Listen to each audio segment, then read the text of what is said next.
इस एपिसोड की शुरुआत में जियांगलन रेल्म के अंदर हमें मिस्टी क्लाउड विला को दिखाया जाता है, जहाँ पे कि बाइलिंग जो होती है वो क्विनी और उनके साथी की बात सुन लेती है और वो कहने लगती है कि सच में मेरी बहन जिंदा है। वो ये कह के धीरे धीरे करके आगे बढ़ने लगती है।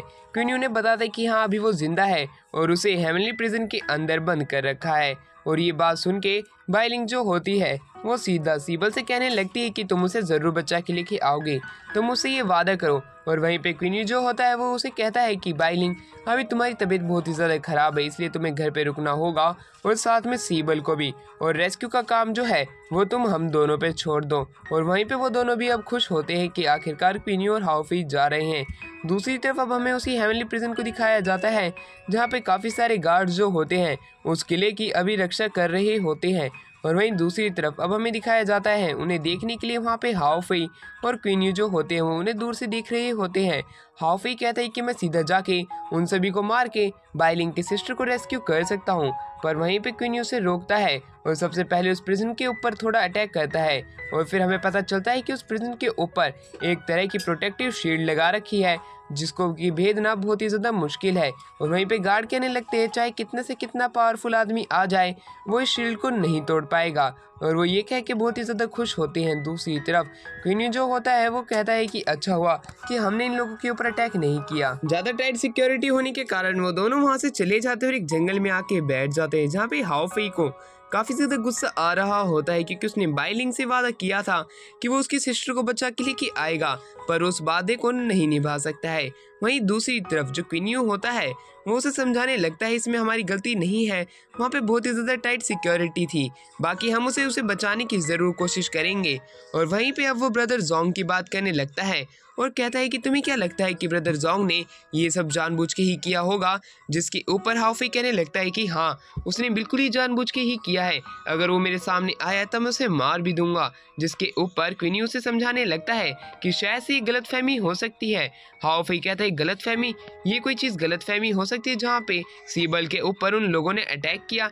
वहीं पे क्वीनी उसे बताने लगता है कि मोर्टल रेल्म के अंदर तुमने देखा था ब्रदर जोंग ने जो है वो सीबल को बहुत ही अच्छे से रखा था, और यहाँ तक कि उसकी कोई भी लड़ाई हम लोगों से नहीं थी, फिर भी वो हमसे क्यों पंगा लेना चाहेगा, ये जानने के बावजूद कि हमारे पीछे मास्टर लैन है। ये बात सुन के हाउफी भी हैरान होता है और कहता है कि हाँ ये बात तो सही कही, पर क्या वजह हो सकती है कि ब्रदर जोंग ने ऐसा किया होगा। इसके ऊपर जो क्वीनियो होता है वो उसे कहता है कि तब हम सीधा ब्रदर जोंग से ही क्यों नहीं पूछ लेते हैं कि इससे क्या आन पड़ी कि उसने ये सब करने की कोशिश करी, जिसके ऊपर वो दोनों मान जाते हैं। अब हमारे व्यू यहाँ से चेंज होता है और अब हमें जियांगलन रेल्म के अंदर मिस्टी क्लाउड विला को दिखाया जाता है, जहाँ पे कि सीबल जो है उस क्लाउड विला के बाहर होता है, और वहीं पे हमें डीमन सबऑर्डिनेट को दिखाया जाता है जो कि कमरे के अंदर भरने लगती है। सीबल काफी ज्यादा चिंता में होता है और फिर हमें पता चलता है कि जो बाइलिंग है वो सीबल के बच्चों को जन्म देने वाली होती ही है। और वहीं अब हमारा व्यू यहाँ से चेंज होता है और अब हमें दिखाया जाता है उसी जंगल वाली जगह को, जहाँ पे कि क्वीनियो और हाउफी बैठे हुए होते हैं।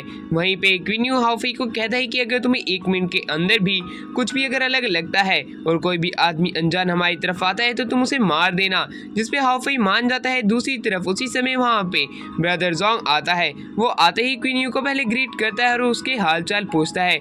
वहीं पे हाउफी उससे गुस्से में होता है, क्वीनियो भी उसे ग्रीट करता है। दूसरी तरफ ब्रदर जोंग जो है उनके लेवल चेक करता है, उनके लेवल चेक करने के बाद उन्हें ग्रीट करते हुए कहता है कि मैं आप लोगों को सीनियर कह सकता हूँ, जिसके ऊपर क्वीनियो इसे करने से मना कर देता है। और वहीं पे उससे पूछता है कि आखिरकार तुम्हारे बीच में और सीबल के बीच में ऐसा हुआ क्या था जिसकी वजह से डीमन एम्परर उसके पीछे पड़े हुए हैं।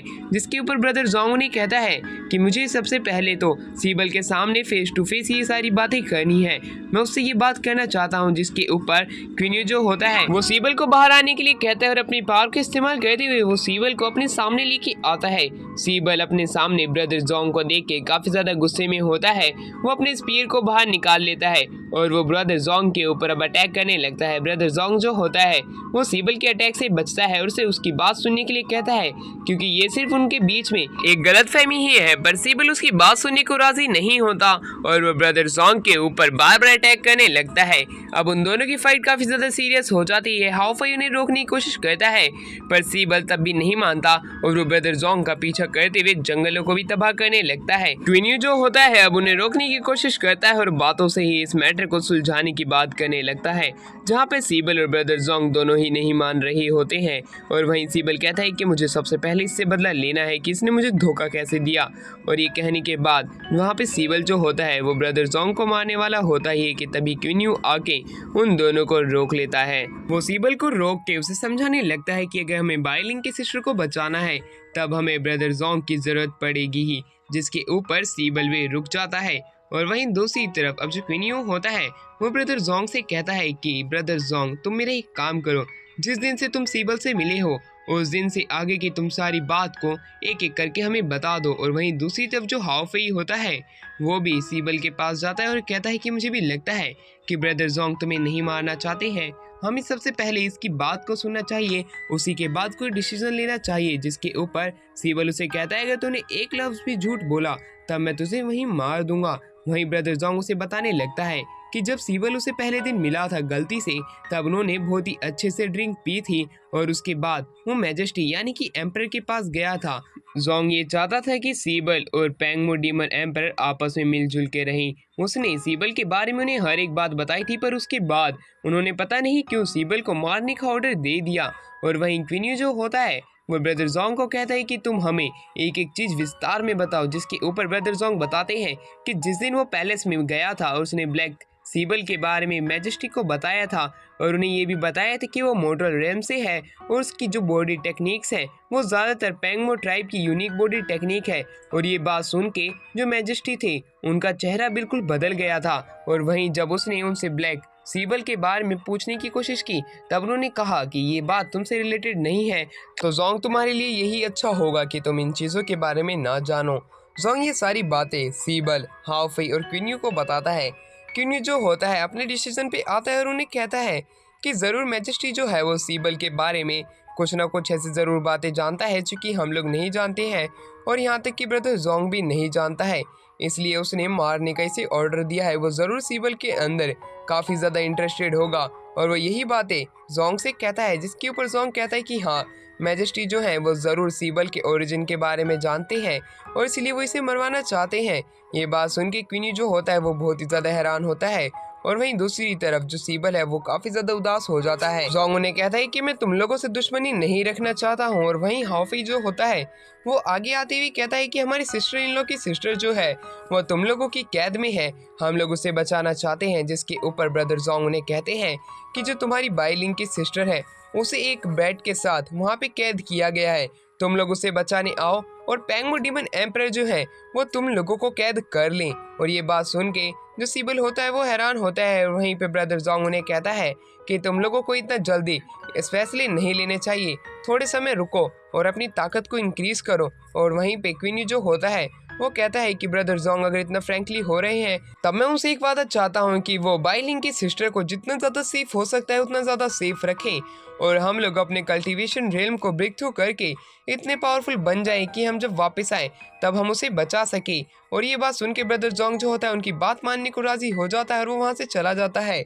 दूसरी तरफ अब जो क्विन्यू होता है वो वापस से जियांगलैंड रेलम को बाहर निकालता है और फिर हमारा व्यू चेंज होके मिस्टी क्लाउड वाले विला पे आता है, जहाँ पे वो सभी लोग बैठे हुए होते हैं और बाइलिंग के हाथ में एक बर्ड होता है। उसे देख के सारे लोग ही खुश होते हैं और वहीं दूसरी तरफ हाओ फेई जो होता है वो उसे छूता है और उसे पिंच करता है, जिसकी वजह से वो बर्ड अब उसके ऊपर काफ़ी ज़्यादा गुस्सा हो जाती है।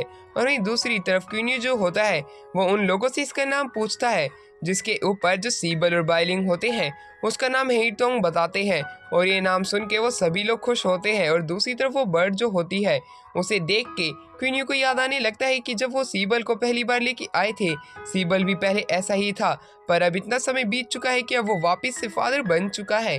इसी तरह काफ़ी सारा समय बीतता है और हमें हेइटोंग को दिखाया जाता है जो कि एक एक करके अपने सभी अंकल के पास और फादर्स के पास जाने लगती है, जहाँ पे वो सबसे पहले अपने फादर और अपने सेकंड अंकल के पास जाती है, जहाँ पे वो सेकंड अंकल को तो परेशान करके रख देती है।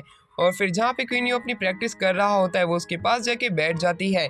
क्विन्यू वापस से अपने लेवल को चेक करता है और वो कहता है कि अभी तो बहुत ही ज़्यादा लंबा समय है मुझे ब्रेक थ्रू करने में, मुझे नहीं मालूम मुझे इस तरह कितने महीने और कितने साल लगने वाले हैं। इसी के साथ ये वाला पार्ट यहीं पे एंड होता है।